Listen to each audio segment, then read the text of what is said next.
Streets and Scholars, episode 5 with Alex Alonso and Frank Thornton, aka FG. And what's good with you today, Frank? Oh man, I'm good. Sun shining. I couldn't beat that, man. And you, Frank Senior, actually. No, my dad is actually. Oh, so I'm junior. Your son is Frank the Third, then. You have another Frank. Yeah, though, I have right? another Frank. Yeah, oh, okay. Yeah. I thought you was a junior. I have a grandson that's a Frank. Is that right? There's a Frank the Fourth? No, his middle name is different. So okay. Yeah, Forrest Fields. We gonna kill it at the 3. Okay. I never named any of my kids after me, man, because I just felt like I wanted them to have their own, I guess, their own identity. Well, I'm gonna be honest with you.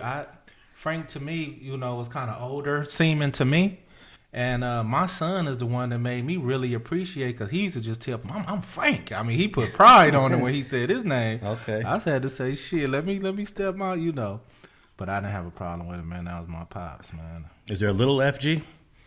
Yeah, no. Yeah, no? He tried and he did that, but like I say, man, I tried to come home and steer him in a different direction. Oh, okay. You know what I mean? Okay, yeah. I got it. Yeah, try to get him on that right track to get away from that shit. You know what I mean? No doubt. Of course, I do the same thing with my kids, man. I think I told you before, I told my kids never to go to this park over here if anything happens to me, because they'll turn you out. Yeah, but sometimes though, it ain't about turning them out. Sometimes it's just the ambition and where you come from, what your heart is, who your daddy is. A whole lot of shit. Yeah. And like I say, I was gone for that. They was from 12 to 20, so I had to come home and try to straighten some shit out. And you can't really trust the streets to keep your kids safe. Nah, no doubt. You know what I mean. And one thing about me, Alex, is I never enticed me personally. I never recruited nobody ever, into the street life. You had to prove that you wasn't going to leave in order for me to embrace you. But to be honest with you, that just wasn't my getting. I know it's in the military or in the hood, I guess it's something that needs to be done in order to keep the legacy going. But that just wasn't my get down per se, because I wanted the kids to go do something else, be different. But once you was there, hey, it is what it is. Yeah, a lot of times, depending on the time, the year, the time, the temperature, the vibe, a hood don't even have to recruit, because the hood recruits itself. You don't got to go out there and go get little homies, because the little homies, sometimes the hood is like a magnet. The little homies will just come. Hey, exactly, man. And I found myself pulling up sometimes, who the hell is this? You know what I mean? Yeah. And a little ambitious dude on the, and you know how it go. You seen it. Yeah, for sure. But hey, last week we were talking about Death Row, and you mentioned an album that I completely forgot about that was called Too Gangsta for Radio. Man. And I went and looked it up. It's definitely in the Death Row catalog. I believe it is currently in the Death Row catalog. Oh, okay. So this would be an album that will be owned by who if his deal goes all the way through. Right. This will be Snoop's album. Exactly. At some point in the future. But this album is actually quite incredible. It came out in September of 2000, and it is just a compilation of everybody who was somebody back then. Oh, no doubt, man. And all the artists that was cracking back then, from Crooked Eye to the Relativez was on it. CJ Mack was on it. It was a lot of hitters on there. But my favorite one was Gangstered Out. And I believe that was K9 that rocked that one, man. I remember playing that one back to back many a times along with the Relativez. This is the thanks you get. But that Gangstered Out, it just had a catchy tune to it, man. And I used to rock that one. Now, did K9 actually go out and do his own album as well? Did he have other music out? I'm not certain about that. I know he was on other people's albums, and I heard him, on other songs, but I don't know if he ever put his own solo album out. I'm not sure about that. I'm going to have to check into that. Now, I kind of listened to most of these songs, and I was actually vibing off of Tupac's song called Thug Nature, because he was using Michael Jackson's sample of Human Nature. Tell them that it's human nature. Yeah. But he turned that into a Thug Nature song, and I was like, okay. And then there's another Pac song on here, which is called Friends. And he actually dissed Jay-Z in that song. But what's funny is that I'm listening to the song, and he's talking about 1996, and they put this out in 2000. We all know he got killed in 96. Right. So I guess this is one of those songs that was in the vault that Pac had recorded. No doubt. That I guess Lil Reg decided to put on this when they put this out in 2000. Yeah, they put that album out, man. I remember they did it, and I mean, it came out pretty decent. You know, like I said, I bought it, you know what I mean, to listen to it, and I wasn't disappointed. Now, the song on here there's actually a song called Fuck Dre. Damn. And it was done by The Realist. The Realist was sort of like a dude that sounded just like Pac, but he was... Yeah, I remember him. He was skillful, though. He was. You know, I just think they got caught up in the wrong time, you know, and their music didn't get pushed out like it should. But I remember being in the studio with most of them cats. Is that right? Yeah, I remember The Realist. I remember Crooked Eye. I remember all them dudes when they was coming up through the ranks. Eastwood was on the label back then. You know, so I remember a lot of songs that we didn't hear on the radio that those guys, you know, had going, you know, so. Now, on this Fuck Dre song, they had The Realist, they had a dude named Swoop G, Twist, and Lil Style from Long Beach. But in this song, it was just pretty much a diss against everybody. They was dissing Dre. They said Eminem killer, Aftermath killer. And I guess this was a result of Dre was left death row. And I guess everyone who's on death row is programmed to be anti-Dre.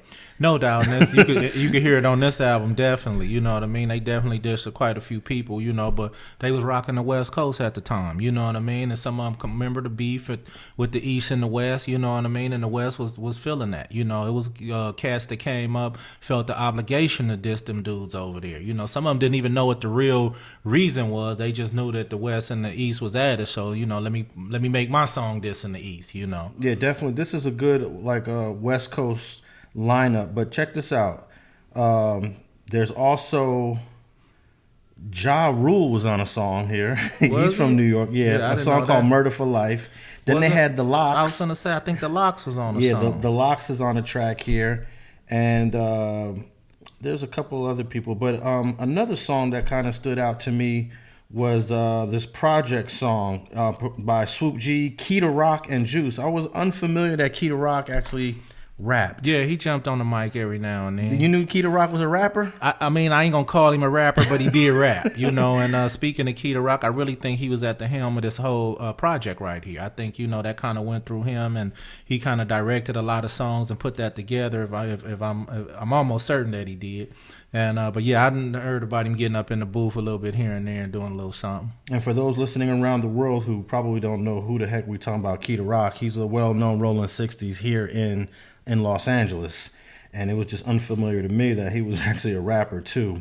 But this song was interesting because it's called Projects, and they were naming projects, but they were naming some buildings weren't projects, like the Wilmington Arms. Right.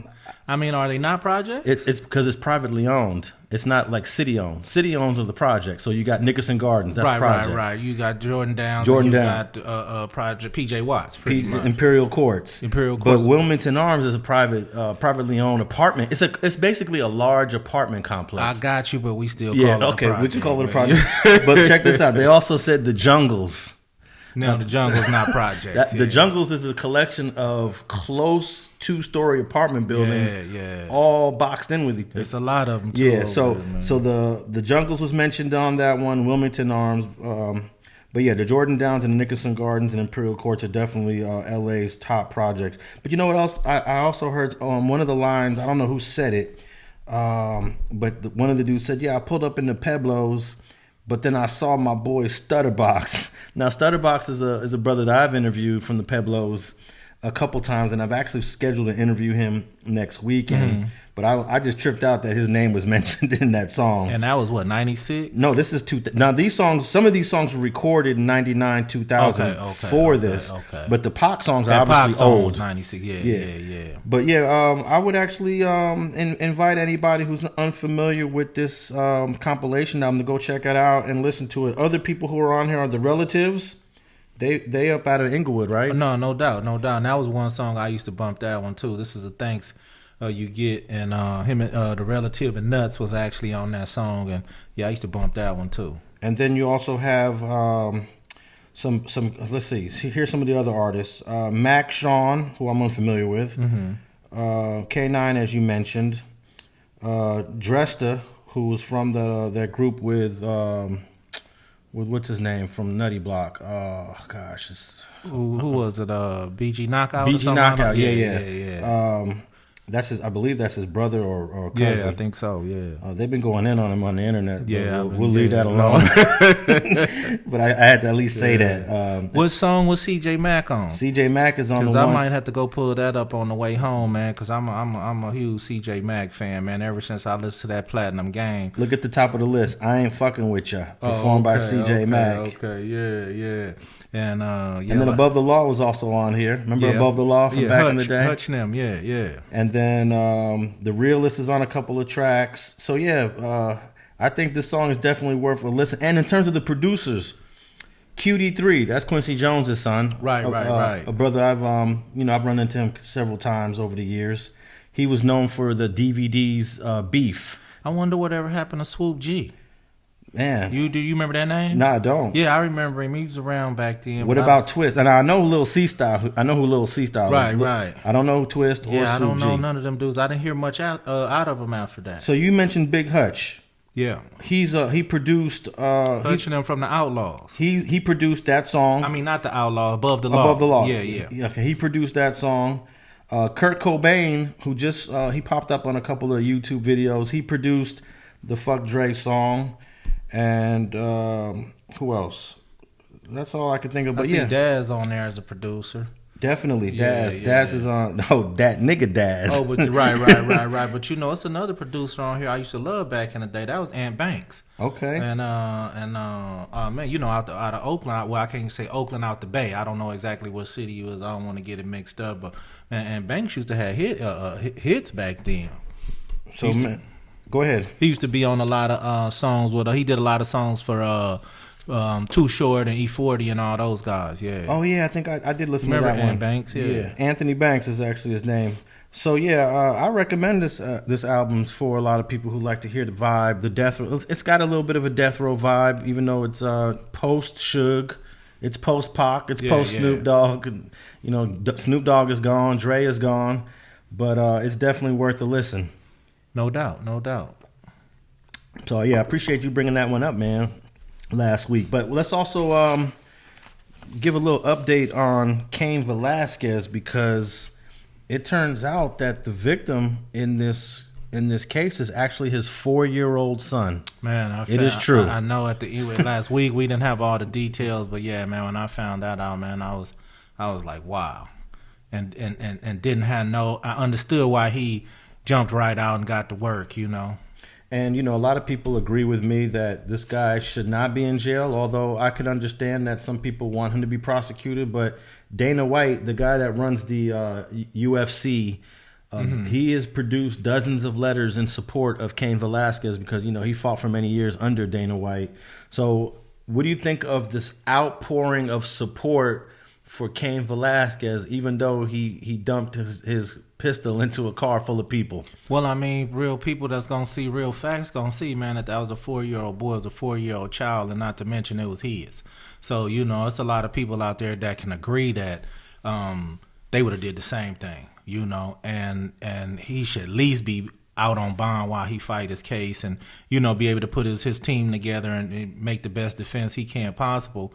And I don't see why they got him locked up without a bail. I just don't see why. Well, he's got 34 letters in support asking the court for leniency in his case, which is basically what I kind of said last week. I definitely believe now that we learned that it's his son and his son is 4 years old, man, if I was a prosecutor, I couldn't do it. I mean, at the end of the day, well, they say that his son said it happened multiple times. So, I mean, man, that's going to burn your heart, period, man. Once is enough.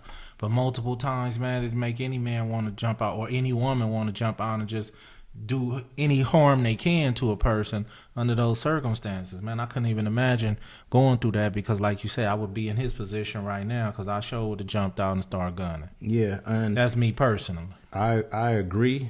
I don't know if I would have done it so publicly the way he did it. I was reading some comments like, why didn't he just creep up on him? Why didn't he just wait? Why didn't he just slide?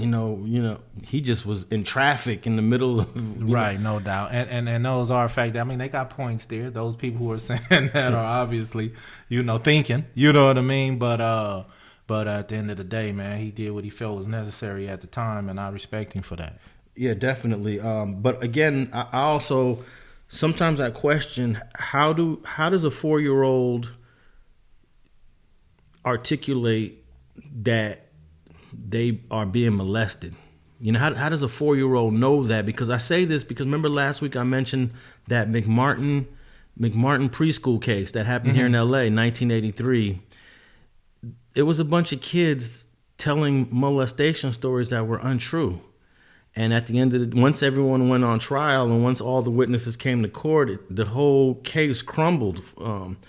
So that's just it's always in the back of my mind, that McMartin school case. It's the most expensive trial in LA history that resulted in no convictions.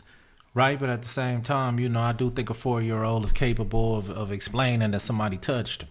And in what certain way, they might can't get their words together, but they could say, he touched me here and point, touch me there and point. You know what I mean? How many times? I think a 4-year-old should be able to count to 5 by the end, if nothing else. You know what I mean? And if he hold his hands up and say these many, you know what I mean? But like I say, one is enough. It didn't have to be multiple times. You have to believe a kid. My thing is, how did this guy get into a situation where he was able to do this? Not just once, but multiple times. How was he around a 4-year-old? Did he work at the daycare?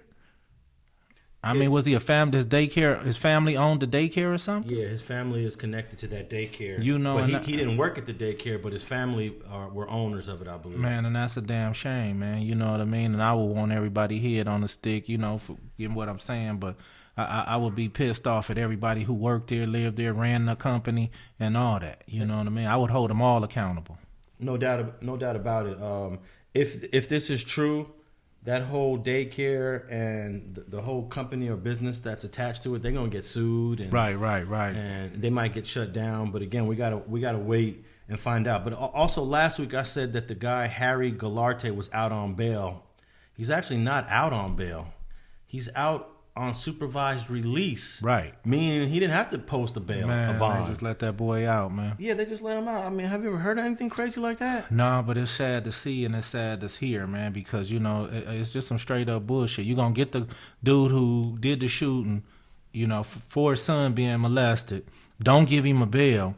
And then just let the other dude out. Hey, man, here go a little ankle monitor or something. Come back when we call you to court. That's just some straight up bullshit. I mean, I really get pissed when I'm even thinking about it, man, because somewhere in these laws and somewhere in these rules that they making, it just ain't right. Yeah, I mean, I was shocked to find out that Harry Goularte was out on a suspended, supervised release, where they're going to be monitoring him. He didn't have to produce any money or put up any bond to be released from court, and he's awaiting trial. But as you said, Cain is in jail without a bail. No doubt. And I think he should be granted a bail. I believe he will be. What do you think? They're going to just keep him? I mean, at the bare minimum, at least let the man out to like I say, put his team together, fight his case, and be out with his 4-year-old son that was molested. You know what I mean? That's something that the child needs right now. He needs his father at this very moment. After what he's been through, he needed somebody that love him right there, and they not looking at that aspect of it. They can send him to trial, they can do their due diligence, and they can convict him if they feel that that's what's necessary. But at the end of the day, that 4-year-old, should have a dad right there holding him and hugging him and protecting him at this moment until the proceedings go through. Well, according to KSBW up in Northern California, the cops are looking at possibly more victims of Harry Goularte. They believe that is more than one. And this is in San Martin, California, which is up north. Right. And if this is true, what he did to Cain Velasquez's son, there's no way there's only one victim, right? Because these dudes do this multiple times. They do this multiple times, but one thing about it, if they can get one more, I hope not, but if they can get one more child, on the case, one more, I really think that might be enough to really stick it to him, just based on it's a high profile case, you know. And I don't think they want to give off the impression that they just letting chomos run around free and not getting enough time and shit, you know what I mean? Because what's going to deter the next one from doing it, you know?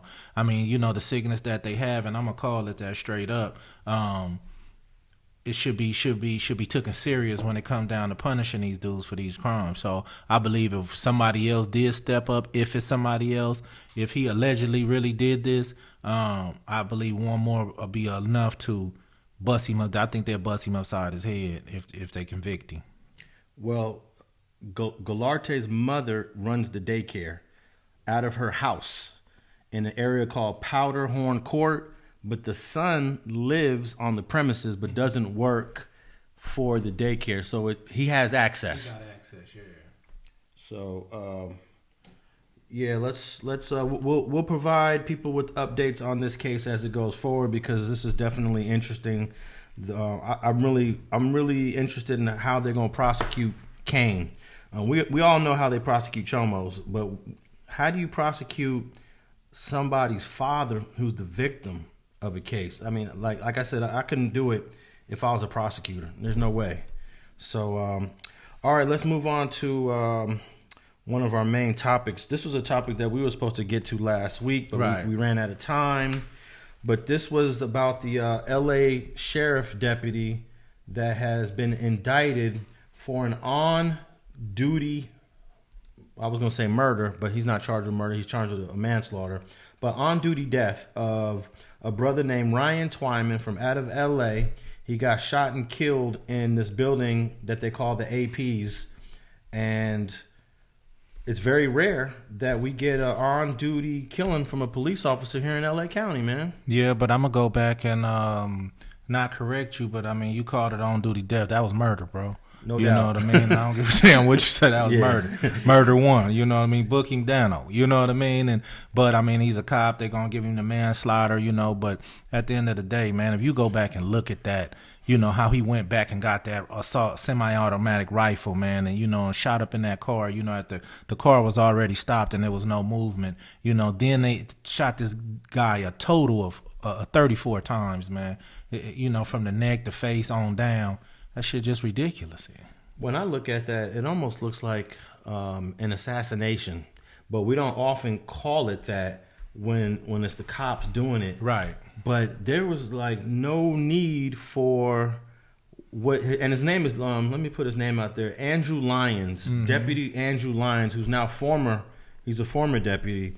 I felt that the whole shooting was over the top, but they're charging him because after the shooting was over, he walked back to his trunk, pulled out the rifle, and then aired him out some more. That's the part that's getting him indicted. But I just thought the way they did it, because look, when you look at the video, one cop walks around the car to the door, and he opens up the back door. Right. When Ryan Twyman goes in reverse, the sheriffs are saying Ryan is now using the door of that car as a weapon. But I'm saying to myself, well, the sheriff put himself in the position to he opened up the door, and now that door hit him.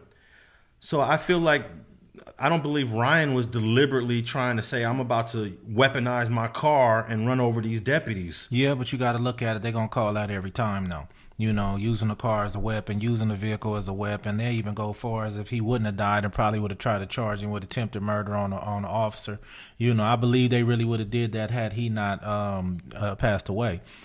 So I get that part. I see that part. They would have fought hard for that. That may be why the only reason he's getting a manslaughter maybe instead of a murder, because in his mind, or the story he told was, once I seen my coworker get hit with the car, you know what I mean? I didn't know what his outcome was going to be, what the injury was going to be. I got in my emotions. I got my rifle and I fired some more. I mean, no telling what they said on their end, but I can't see them being upset and would have had charges against him had he wouldn't have passed away about that car hitting that door hitting that deputy.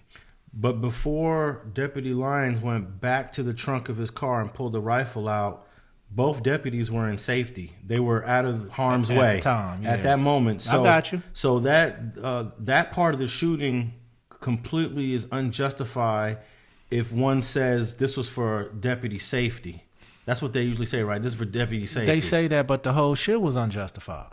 I mean, look at it. Look how they did it. You know what I mean? The guy didn't even have a weapon. You didn't see a weapon. You didn't, he didn't say he was getting a weapon. You know what I mean? None of that. And trying to leave the scene of a crime or get in the car and try to drive away. That's not a crime. I mean, it's a crime. It's not nothing that you should lose your life over.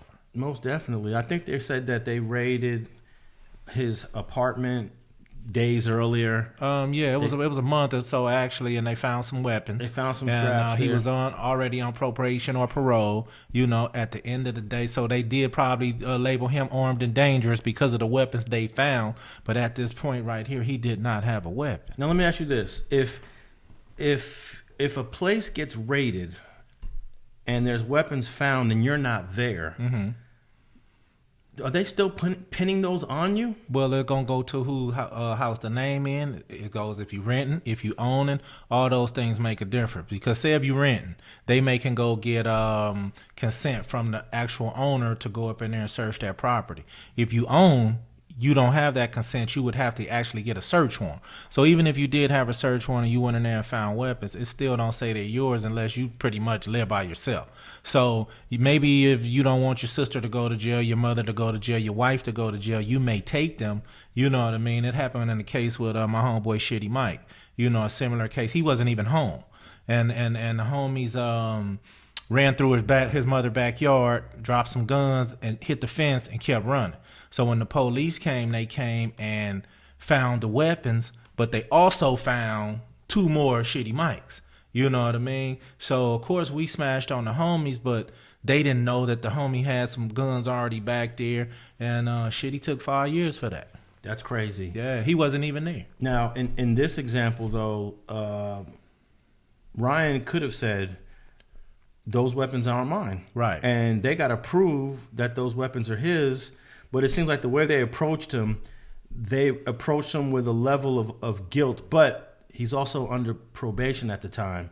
So I guess that gives cops a little bit more freedom to be more aggressive when you're on probation or parole, right? No doubt. And then, like you say, if you're on probation or parole, they find weapons in your house, they're going to list you armed and dangerous, possibly armed and dangerous when they catch up with you. So, and then goes back to the raiding the house, somebody are going to have to answer for that. Like I say, sometimes they could be like, well, man, we going to take the property owner. We going to take your moms. We going to take your sister. And some people be like, no, don't worry about that. I got that. That's me. That's how they play the game, Okay, so they're charging Andrew Lyons with 1 felony count of voluntary manslaughter and 2 felony counts of assault with a semi-automatic firearm. And this happened in June of 2019. Mm-hmm. Why does it take 3 years? Why does it take 3 years to indict these cops? Man, it definitely don't, man. Like I say, they get in there, man. They know what happened. 2-3 days, they know everything they need to know.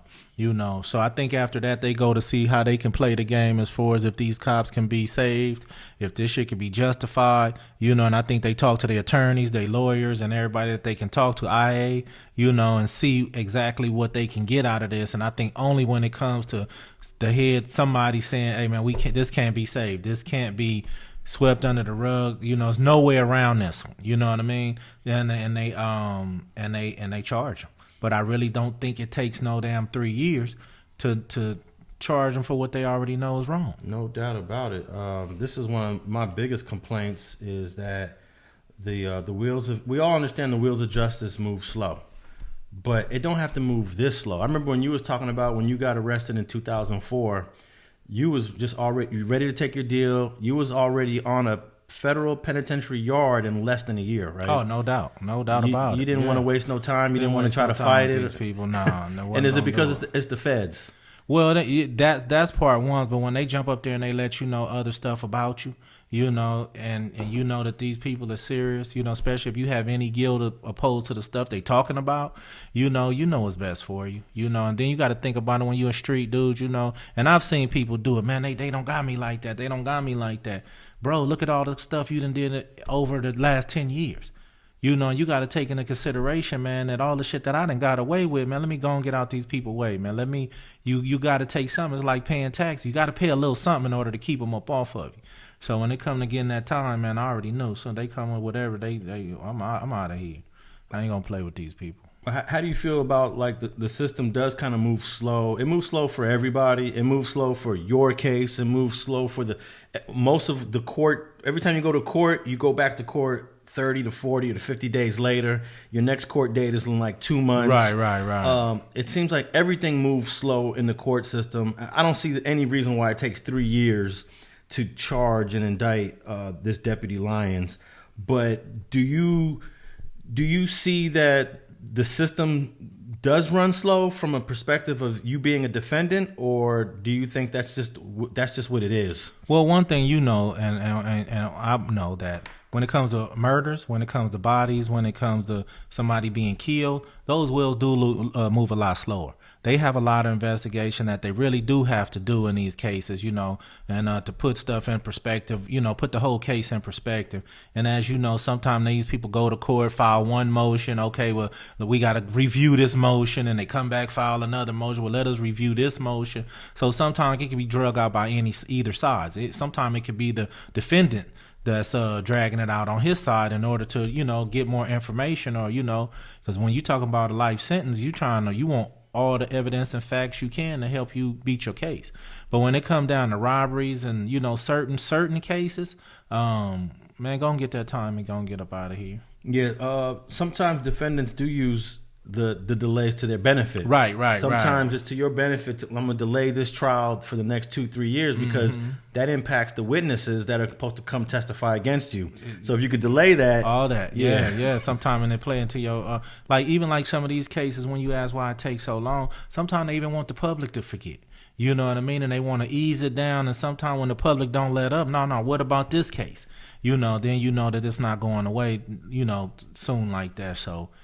Shit, you know, it's like I said, it just takes entirely too long for them to convict these cops just based on you guys have the evidence, the intelligence, and all that stuff to get these guys convicted. There's a lot of people in L.A. upset with the Nipsey Hussle case because Eric Holder been sitting in there since April of 2019, and here we are 3 years later, and his trial hasn't even started yet. Right. But COVID is also delaying a lot of what's going on in LA. But a lot of people, let me ask you this, because a lot of people think that there's some sort of conspiracy around why Nipsey got killed and that's why he's not going to trial. But I know so many people that will sit in that county jail for a murder, specifically for a murder, 3 years, 4 years, 5 years before you even go to trial sometimes. No doubt. I watched them do it, you know, and for different reasons, you know.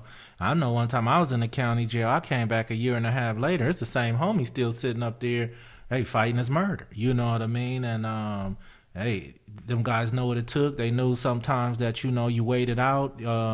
The results can end up in your favor, for whatever reason. But I do know plenty of guys that sit in there 3-4 years on the murder charges. But I still don't believe that it takes 3 years to investigate whether or not a deputy or a police officer should be indicted, should be charged for a shooting. It just doesn't make any sense. It seems like they're doing what you said. They want us to kind of forget. Because I actually forgot all about the Ryan Twyman shooting. Yeah. You know, I was actually shocked. I was like, oh, wow, they actually indicted him. Because I did an interview with Mama Boo Boo from Athens Park where I had just uploaded the part where we talked about this shooting because it happens right around the corner from Athens Park. And I posted the video, and I actually put a clip of the shooting in the video.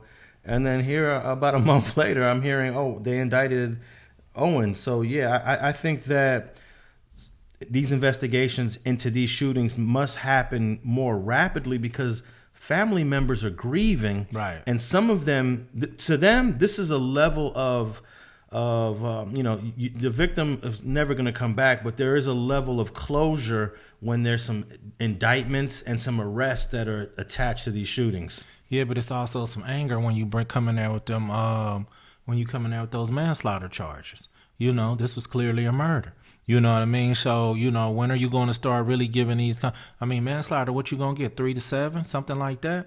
You know, and come on, man, for a body? You know, you need to be held accountable just like everybody else is. Just because you wear a sheriff's badge or a police officer badge don't make you above the law. So at the end of the day, I mean, I can't say that his family is, you know, looking at it in a victorious way. I mean, it's better than nothing. You know what I mean? He will lose his job. Well, he's already lost his job. He will get some time, but if convicted, you know. But even the manslaughter charges don't sit well with me. Well, we have to have a conviction in this. There's no guarantee. Right. That's why I say if he's convicted. Imagine if he's acquitted of this, then it's just like it's a slap. That's possible. Yeah, it is possible. Yeah, it's possible. And it'll be a slap in the face to the Twyman family, because I remember during the Oscar Grant case that happened up in Oakland, the dude that got shot by a BART officer on the platform, they had the trial here in L.A. because they did a change of venue because they didn't believe the cop would get a fair trial up in Oakland. So they had the trial here in L.A. and I went to it. And the jury convicted the guy, but Judge Robert Perry only gave him 2 years in prison. Damn. And he ended up doing 11 months in the county in high power, protective custody for killing Oscar Grant. That's crazy. So the family wasn't happy at all. They shouldn't have been. They should have been pissed. They should have sued. They should have. Oh man, but see, and that's what I'm talking about. You know, so it's still not enough.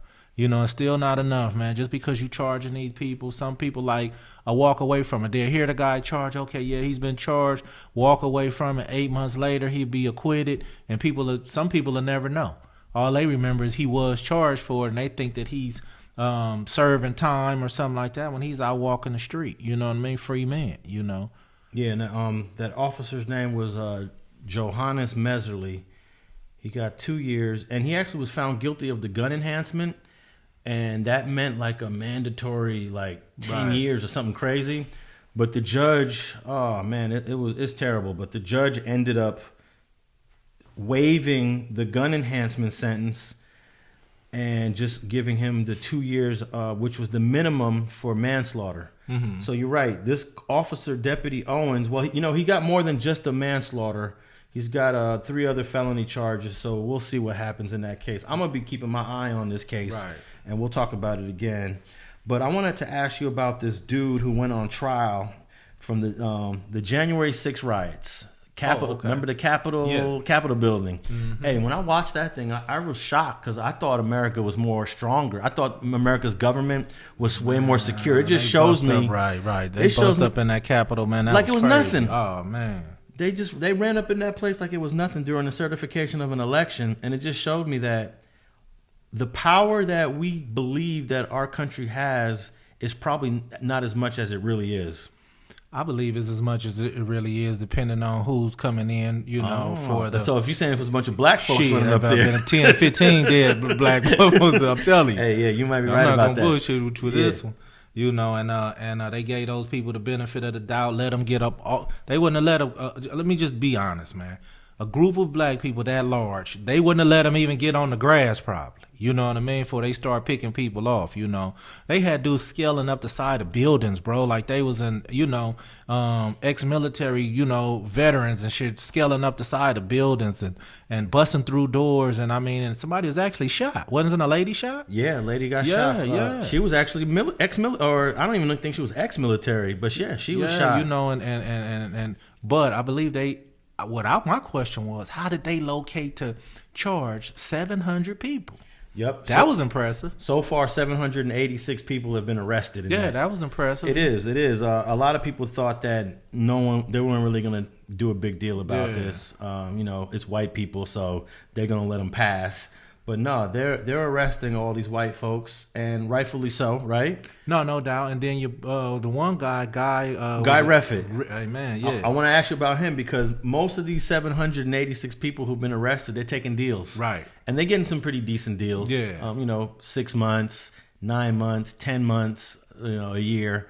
But this guy Reffitt was like, nah, we're going to trial. So he's the first dude to go to trial of these 786, and they found him guilty on 5 of the 6 charges, and these are federal offenses. Right, no doubt. He's looking at 20 years max. He probably won't get 20 years max, but my question to you, F, is because of sentencing guidelines that we talked about before on this show, he's going to have to do some time, right? I believe they're going to give him a significant amount of time. Okay, let me give you the charges he was found guilty of. Transporting a firearm to this place.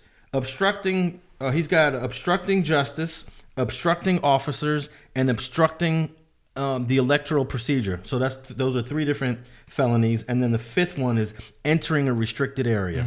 So he's got the transporting the firearm. Now my question is that the same as we talked about it before? When you do a robbery with a gun, that's automatic 5 years, right? That's 60 months. That's 60 months. But this is not a robbery. So does the gun get treated differently?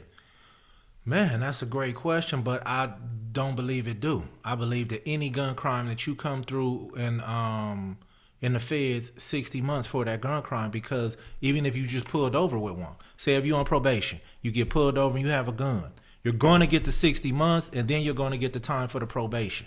So you're going to get 5 years, plus if they give you a 2-year violation, that you back up to 7 years easy just on a that's being on parole though, right? That's being on fair parole. Okay. But my point is, if it's federal, period, they got caught with these guns, transporting these firearms, it's definitely 60 months.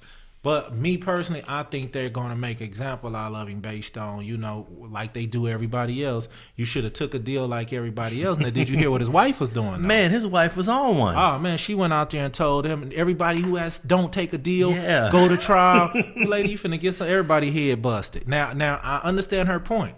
Because once you take that deal, you're not no longer open for appeals. Yeah. So he will have his appeal rights still, but at the same time, that don't mean he'll be granted anything on him. You know what I mean? But she went out there and told everybody, don't take a deal. I bet they lawyers in the back room tell you better go take that deal, man. That lady's crazy, actually. Oh, man. She like I say, she finna give people 100 years if she think, I bet after they sentence him, they won't, nobody be listening to her. But what she's really crazy about is that her own son is the reason why this case happened in the first place, because there's actually like 300 more people that the feds are trying to indict, but they don't know who they are. Right. But they found out who Guy Reffitt was because of his son. His son called it in and said, hey, my dad was part of the thing. He's been bragging about it. Here's his posts. And boom, they indicted the father. And that's a whole nother situation. I was going to say, yeah. But I don't know if you have anything to say about that, but I want to get back to the 5 charges because the obstructing an election, I don't know what that carries, but it's very rare that you get charged with obstructing an election. But obstructing officers and obstructing justice, those 3 obstruction charges, is it possible that the judge runs those 3 concurrent in terms of his sentencing? Oh, no doubt. Yeah, it's very possible, and they just very well may do so. I mean, when you get to talking about these crimes, you got to talk about the crimes against the United States of America, the Capitol itself. You giving dudes, they gave me 10 for a handful of drugs. You know what I mean? You gonna let this dude off for invading the Capitol with firearm and enticing almost 1,000 other people to do it also? Come on, man, you gotta bust this dude upside his head. It look, in my eyes, if you want to make America even look like you give a damn. You know what I mean? I definitely agree, because a lot of people just been posting messages to my inbox saying that, oh, Alex, they're just going to slap him on the wrist. And I understand that for those that took deals. Those people that came to court and said, Your Honor, I'm guilty. I'm sorry. I apologize, which a lot of people did. Some people said, I regret what I did. All right, 6 months. All right, 4 months. All right, 9 months. But Guy Reffitt didn't do that. No, he didn't. He looked him in the eyes, and it's really, he went against everything he believed in, and that's being America. Because if you don't think these people gonna bust you upside your head for not only spending their money at trial, it probably cost him $500,000 for him to even go to trial, get all the evidence together. Not to mention you look these people in the eyes after you knew you was guilty and still said I'm going to trial. They make example out of people like that, and I've seen them do it, to be honest with you, no matter what race you are. Yeah, I agree, and I hope that his sentence is something that's more than a slap on the wrist, because I'm just tired of people thinking that people aren't being punished across the board regardless of race. And I do believe, like in state court, white people get away with more things than black people do, no doubt about it. But as you said, the feds go by a guideline, though. No doubt. So the guideline is supposed to say, okay, you did this, this, and that, and this is what you're supposed to get for that, and this is what it adds up to. Exactly. So to me, the most I guess out of the 5 charges that he was found guilty of, and he was found guilty 5 of 6. So that means on one charge he wasn't found guilty of. So I do want to put that out there. He got acquitted of 1 charge, but found guilty on 5. The transporting the firearm to government property seems to me the most, I guess, the most significant violation of these 5. I'm not sure, but also obstructing officers. Right. That seems pretty serious too. I mean, it is pretty serious. You stormed the United States Capitol, you know, and you also was in a situation where, like I say, somebody was shot, you know, when they put that on his back, because they putting leader behind his name, you know what I mean? And when you get that leadership role, they haven't even incorporated that into the sentence, because you can get a extra significant amount of time for or points per se for leadership role. And now what you do is, when you have the sentencing table, the offense level goes down. So say if he has offense level 16, leadership role can knock you down to a 19. You know what I mean? And that's more time in those categories. So they putting that leader on there for a reason. Now, I don't believe he has a criminal past or a criminal history, so that's to his benefit, right? It's to his benefit, but at the same time, you know, when you go against America and the United States of America like they did, you know, and then you sit up there and you go to trial. You didn't even let it, we couldn't sweep this under the rug. You put this on the forefront. You got us all in the newspaper, you know, because you don't hear about the people who took deals. You might can go search and find them, but you're not seeing them on front page, you know. So, dude, you got us on front page talking about you going against the United States of America. I believe they going to give him a significant amount. I just my belief. Now, if his max for these 5 offenses is 20 years, I don't believe he's going to get the whole 20 years. What do you think would be a fair sentence for a guy that did these 5, that was found guilty of these 5 felonies? Well, you know, I can't say what fair is based on, you know, the crime they committed, man, was hey, that was a hell of a thing they did. And that was the most gangster shit that I've seen in a long time. They put that down. Yeah. You know what I mean? So from that perspective, Alice, I ain't gonna bullshit you. They went and did that, man. You know what I mean? Didn't have no problem with it, you know. So at the end of the day, you know, I mean, to me, I'm not saying I want to just see him, you know, I'm not saying I want to see him get a bunch of time. I'm saying, let me re-ask you. If you got found guilty of these 5 offenses, what do you think you're getting? Oh, I'm getting 20 years in a day. But he still may get it. Yeah. You know, but at the same time, because that was the most gangster shit we'd have seen in a long time, man, you know, because I was like, look at these people. You know what I mean? To gear up like that, take flight like that against the U.S. Capitol, yeah, you had to be on some gangster shit for real, for real. So they made you this dude the whole dub just to make sure, you know, the next people, y'all better come take these 2s and 3s and 9 months that we give y'all ass. You know what I mean? Now let me ask you this: he had a gun that was holstered, but he had a jacket over it, so you couldn't really see the gun. But they showed photos in court where you can see the parts of the gun. He denied that he had a gun the whole time, of course, as he should have. But as he should have. But the fact that it was in a holster with a jacket covering it, meaning he never pulled it out, right. He never drew down. Does that minimize the gun offense according to federal law? Well, the offense gonna be on property. You know, you'll get the gun offense 60 months. You'll get that just being on the property with it. You know, so they could take that as just that. You don't have to pull it out. You don't have to do none of that. You are on government property with a firearm. You know, we're going to hold you accountable for that. So now, don't get me wrong. You know, these judges now with those kind of charges, they can run 2 concurrent and I mean, they can run 2 consecutive and 3 concurrent. You know what I mean? To where he's only getting 2 separate sentences for 2 of the crimes. You know, they can do it either way. They can run all of them concurrent. They can, you know, so it's 5 charges. They can say 5 years apiece. They can give him 10 years and then run the rest concurrent, you know. So they really can do what they want to do. You know, I think it's really going to depend on how strong you want to make, you know, America look, you know, and how racist you don't want to look. Yeah. Is what really going to drive up the time. Well, I think that the Justice Department under Biden wants to prosecute these more, and if this was a Justice Department under Donald Trump, they might not have been as aggressive on this. You know, that's just the nature of politics. Well, you know, one reason why they might be saying that people are not paying attention, one thing of somebody might be saying is go take it to trial to leave your appeal rights open, because don't forget, we got another election coming up in a few years.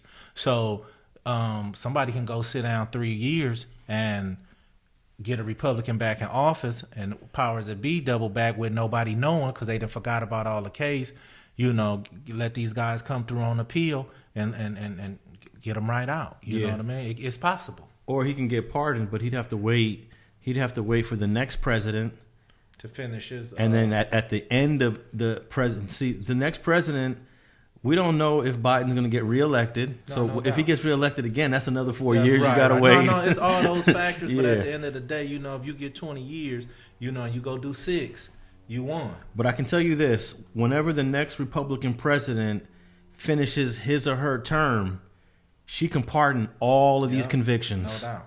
Because there's still people. There's a Republican from Florida named Matt Gaetz that believes that the election was still stolen. Nobody's even talking about an election being stolen.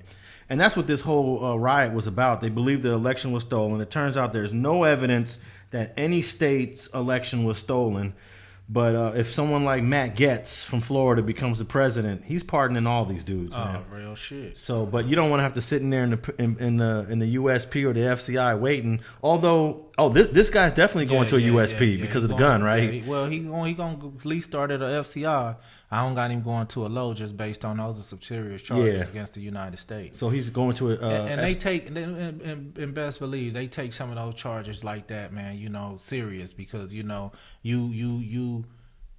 want to make sure that this shit don't happen again. Yeah. They also want to make that because it really made them look bad. To be honest with you, Alex, it made them look bad, man. You know what I mean?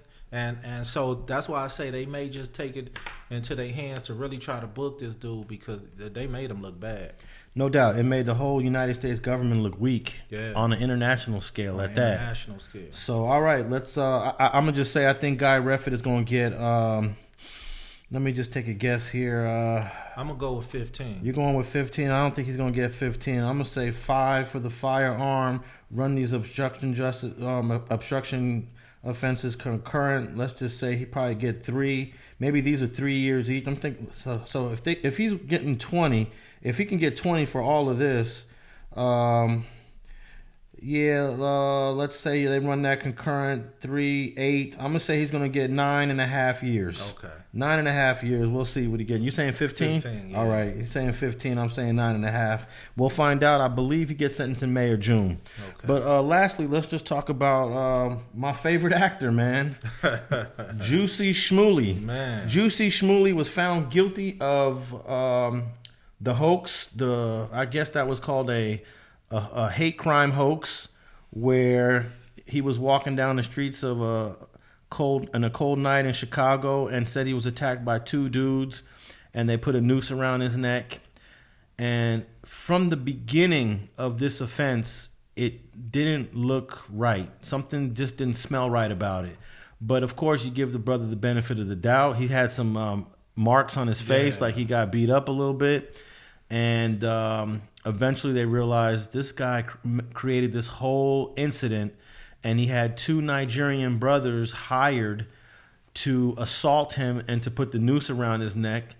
And he decided to make a big deal about this offense happening to him, which never did.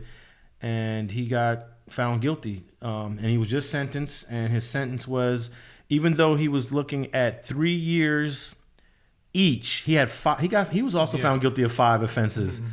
I believe it was 5. Was it 5 offenses? But he was 3 years for each one, but they weren't to run concurrent.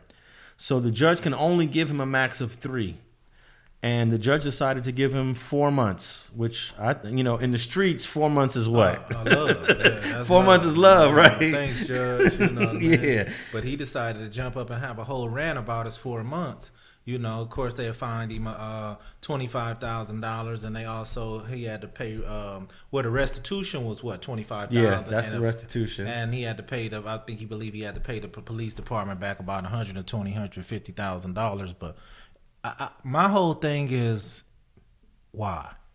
What was he going to accomplish, or what did he set out to accomplish by putting this together?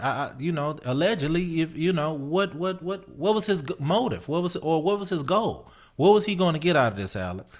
He was going to get some popularity, some sympathy. The judge said that you didn't do this for money because you was already making a lot of money every episode. So apparently one of the theories is that he was unhappy with his contract with the show Empire, and he felt that if he was a victim of a crime, that it would help him negotiate a better contract with the network on his next contract. And the judge kind of theorized that the only thing that I can think of why you did this was because you wanted some attention, and the attention could have been parlayed into getting a better contract, which is what the judge said that. And I do think this dude is an attention whore. This guy is constantly, trying to put himself in a civil rights position when that's not really his thing. Right. He's an entertainer. He's a singer. Bro. He's an actor. I don't mind actors and singers and entertainers getting in the civil rights lane. We do need people to do that. But this dude never seem like he was coming from a sincere place. I've never believed a word this dude has said. It was sad though, because on the whole realm of it, it was sad. Just to see it, man, to see you go through these lies and keep denying them, and it was just a sad thing to see, man. Yeah. Now, since he's been charged with this offense, a couple years ago, he hasn't really worked in Hollywood. The TV show wrote him off. Now he's about to do some time. Do you think this brother could get back into entertainment, get back into acting, or is this a sign of the end of his career? I think it's over with. Not to mention when he was sentenced, he jumped up and said, I'm not suicidal. I'm not suicidal. Therefore, someone has implied he was suicidal. Maybe he really is, so I know he's in protective custody, and that's where they're going to keep him. He'll never be in general population at the jail that he's serving his time at. They'll never have him around other inmates, per se. I think it's over for him. Yeah, I think maybe if some of these Hollywood, there's a lot of people in Hollywood that are still sympathetic to him. And I was just looking at the Black Lives Matter Instagram page when they posted Free Shmuley. And they said, wow, didn't see that. Yeah. They said that we believe Shmuley is innocent. Mm-hmm. We believe Juicie's innocent. And a lot of people in those comments were like, come on, Black Lives LA. Right. This one is... not this one. No, man. not this not one. This one. The evidence is overwhelming that this dude just fabricated this entire hoax. But it just shows me that the hardcore supporters, especially from the LBGT community, they still supporting them. Yeah, but at the same time, you also disappointed them as well. They may be forgiving you or more forgiving than others, but you also made them look like a fool as well, man, with your antics. So on the outside, I'm sure, like you said, they may be supporting them, but on the inside, it still had to be some kind of disappointment, in there for basically putting them on blast like this, because that's exactly what happened, I feel he's a disappointment to black folks, because these celebrities and these famous people that are black are supposed to be setting examples for the rest of society, for the rest of us out here.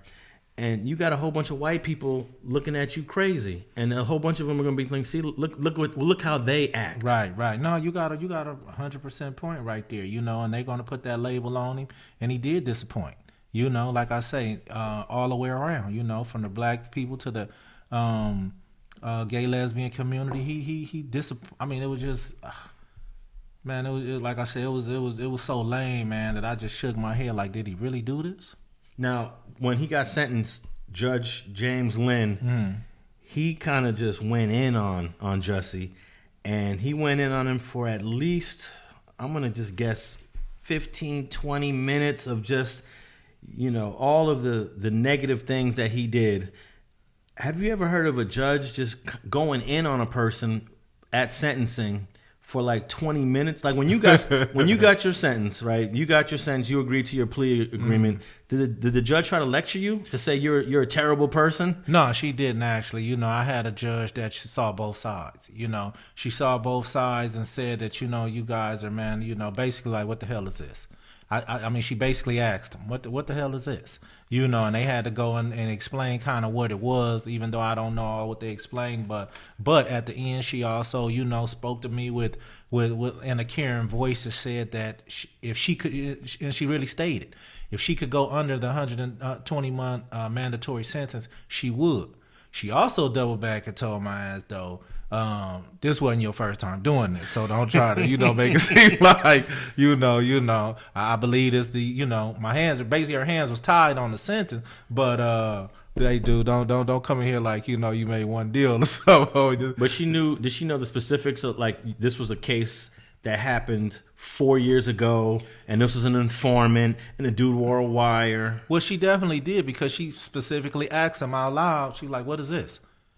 Why it take so long? I mean, she said this in open court. Why did it take so long? You know, and they explained to whatever they explained, you know. But I have had other people to say the judge told them that, you know, maybe being locked up, you know, when guys at the end saying they last spill, you know, I heard a guy say the judge told him, you know, you being in jail is best for your kids. You know what I mean? And I was like, wow, you know what I mean? So, you know how guys get up there, you know, I need to be out with my kids. Man, the judge told him, you being in jail is best for your kids. You know what I mean? So I have heard that, but 15, 20 minutes, hey, that judge went in on dude. Yeah, he did. He said you wasted a lot of resources. But he did say that there are some good sides of you, Jussie. I know I've read all the good things that you have done, but you also have a narcissistic side. Mm-hmm. That's what he said. And this hoax shows your bad side and the amount of money you wasted. And you also damage those that are trying to explain real hoax. I mean, real attacks. Yeah. Real racial attacks, real homophobic attacks. And you take away from that by creating this whole stage of this fake attack. But he also said that Jesse Jackson is here. And Jesse Jackson has fought fearlessly for civil rights. And Jesse has asked me to spare you. And I will consider Jesse's words. Yeah. But at the same time, you have done so much damage, but I will consider what Jesse has said. Dang. So I thought that was interesting that Jesse came to bat for Jussie. You know, even though basically Jesse's saying, look, we know the dude is a liar. We know he made up everything. But, Your Honor, can you give him a pass? Well, let me ask you this, Alex. This was something that was on my mind, too, you know. He called the police. He made his complaint. They went to the lengths to follow these guys to Nigeria, basically, through tracking them. Waited till they come back, gaffed them up. If you go to the police station right now and say you was attacked on the same charges, per se, do you think they would have put those here in L.A.? Do you think they would have put those, and I know you don't like to go state for state, but do you think or I'm going to say a regular black person in Chicago, do you think they would have put all those resources behind that situation? Well, I think they're obligated to. I was listening to the chief. See, they got a lot of black people that run Chicago. Right. So they got a black chief. They got a black mayor. The chief actually said, we take these charges seriously. The chief actually had a person speak in court and said, we take these racial and homophobic attacks seriously. So when this guy Jussie came up in here with this fake attack, you know, that had damaged us because we spent so many hours investigating this. We put overtime into this. Mm-hmm. We had a photo of two guys that we thought were the assailants, mm-hmm. and it turns out that these were the people that he hired. Man. So, you know, even the cops came into court, and the cops wanted the max sentence for Jussie. Right. But I think the judge gave him a decent sentence. I mean, he's going to be forever a convicted felon, which is, you know, you spoke that, hey, you can still navigate this world with some conviction, a felony conviction on you. But at the same time, and depending on what state you're in, you lose your right to vote. Mm-hmm. You lose your right to own a gun. You do lose some of your rights, though. And to lose your rights over a hoax, it's kind of crazy, you know? Well, I mean, I'm sure on the inside, he got to feel stupid in some kind of way. Have to feel stupid when they start unraveling the pieces. Going to feel more stupid now sitting in that cell, because you're going to realize that they wasn't playing with your ass, and you over here playing. You over here trying to get some love and some likes on Instagram or something, or like you say, a pay raise when, bro, go out there, work your ass off. You obviously you're a decent actor. You was on the show Empire and probably some other ones. Work with a cane, believe me, but don't get me wrong. How many times we see these stars, so hungry for fame that they do things like this, in order to gain attention, and sometimes it works. Yeah, I mean, some actresses will do sex videos, and it works. Yeah, right now, Jussie's family is calling for him to be released while he's filing his appeals. Right. And the judge does not want to release him. I mean, it's only a 150-day sentence, so what's the purpose of trying to get out on such a short sentence when it takes longer than that for the appeal process? Right, and the whole thing about it, say if the appeals process don't go through, you got to go back. Now you got to go back. Yeah. And say if you was able to drag the appeals process out over a year, you're not in the same mental place you are right now while you're in there doing it right now, opposed to what a year could be. You may land another hell of a role. Somebody might give you a shot or say, you know what, I want to hire this guy because of the controversy he had and put him on my show because people are probably going to go to watch him, even if they called him a clown or anything, they'll tune in just to see what's going on. And he's in a position where he's making another contract and just hold on. That appeal is up. You lost. You got to go still run this fade with this county jail, So it's best thing to do, man, is sit there, get it over, come out, try to reinvent yourself and move on with it.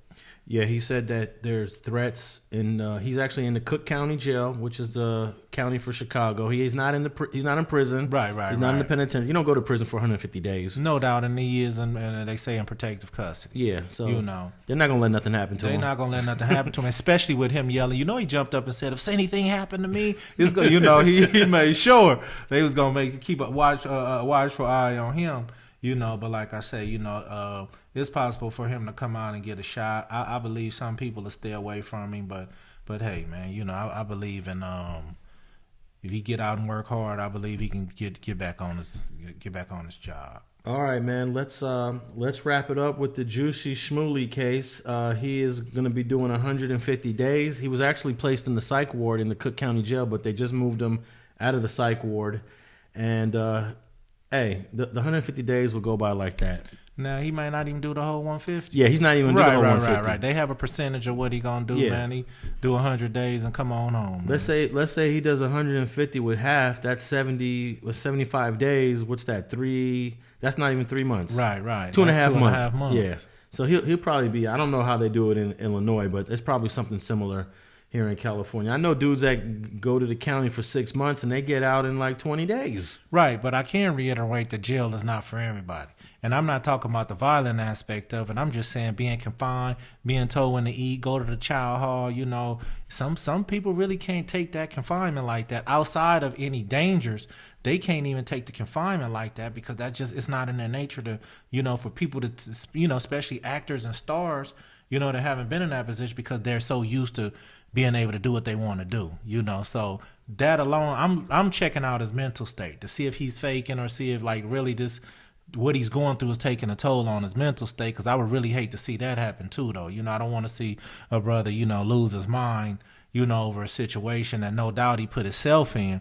But I hope he could just get to the point to where after a week or two, man, he gets strong and say, hey, this is what I got to do. I messed up. Let me handle mine. Get back out here. I hope he get his confidence back and hope that he get back on his horse, man. Because like I said, I don't want to see another, black man, lost to mental illness or mental situations, because of this, man. I think if he just admits what he did after he serves his 150 days, he will be forgiven.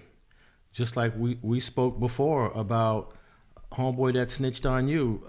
If he just must have read my mind. If he just admit what he did, admit what you did and shit, there would be no more comments on all those videos. There won't be such backlash for snitching. But I get the feeling that Jussie is probably going to take this all the way to his grave. The way he marched out of that courtroom, I'm innocent, I'm not suicidal. Right. It looks like he doesn't want to take any accountability for this offense. Well, that may be the part that keeps him from getting back in.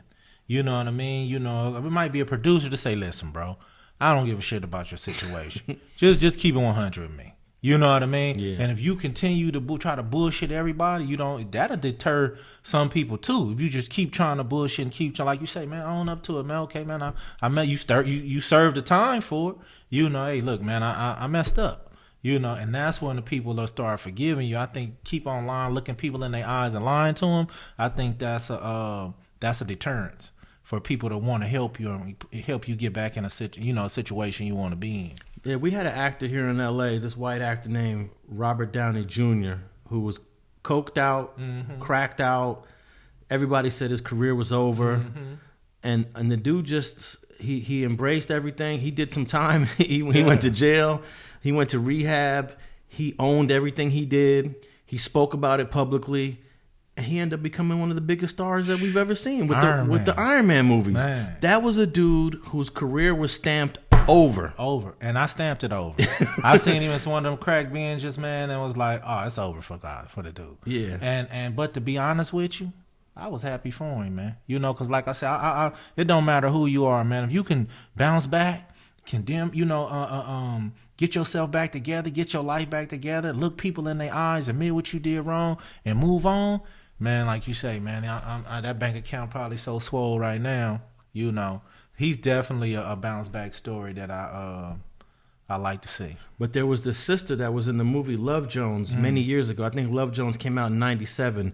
One of the sisters with the curly hair. She ended up going on a mental illness binge sometime around 2000 and never got hired again. Her acting career completely ended. So it could happen, you know. Oh, no. It could happen. And it has. Yeah. You know, it has. You know, just can't think of somebody off top, but it definitely has. Yeah. So I think the brother needs to just come clean. I always think just come clean. Do it, Robert Downey Jr., man. I mean, Robert Downey just pretty much took full accountability. He was like, hey, I did this, you know. Hey, I'm here in the county jail about to do my time. Yeah. You know, I'm on one right now, but hey, you know. And everyone rallied around him for support. And I think they'll do the same for Jussie. But just this lying and this denying. Well, he'll have a few months, though, to sit back and think about. See, sometimes when you, and if he isn't in protective custody, sometimes being by yourself, man, being alone, being in that cell, you know, you got everything to think about. You know, the world is on your mind. Everything you've done, it comes across your past once again. You know, you think about your whole life. And he may just sit there and look in the mirror one day and say, man, who the hell am I kidding? I mean, it may just happen, you know, and it may bring him out to be a stronger actor. You know, who the hell am I kidding? First, stop lying to yourself, because you can't. When you look in that mirror, you can't lie to that dude. So, you know, once he confess to himself that, you know what I mean, hey, listen, man, let me stop with the antics, get my life back together. It's possible, but like I say, I am, you know, hoping that the mental aspect don't take a toll on him and he can get back out here and just live his life however he live it. All right, F, we'll wrap this episode up. Jussie Smollet, he's currently in a one-man cell that has 2 officers standing on guard just for his protection for any mental and health needs that he has. Hey, let's pray for the brother. I hope he comes through. I hope he owns up to what he did. And, you know, we might touch this topic again because, you know, it definitely is a topic that crosses both entertainment and the criminal justice system. And let everybody know where they can find you at online. Oh, no doubt. You can find me at FGeneral1 on Instagram. You can also find me at FG Unleashed on my YouTube channel. You know, come in and check me out. And what about you, Al? Well, I saw you had a dope interview there with Donnie Rue from your neighborhood. Oh, yeah, no doubt. Donnie wrote a book, man, and it was really good, man. So I wanted to have him on there. You know, like I say, the channel is growing. So, you know, I'm just trying to get everything together and, you know, get all my nicks and all that out the system. But I think it's coming along. It's looking good. And you can find me at Alex Alonso 101 on all social media platforms, Twitter, Instagram, and Facebook. And definitely check out my latest interviews on StreetTV on the YouTube platform. And that wraps up episode 5 of Streets and Scholars.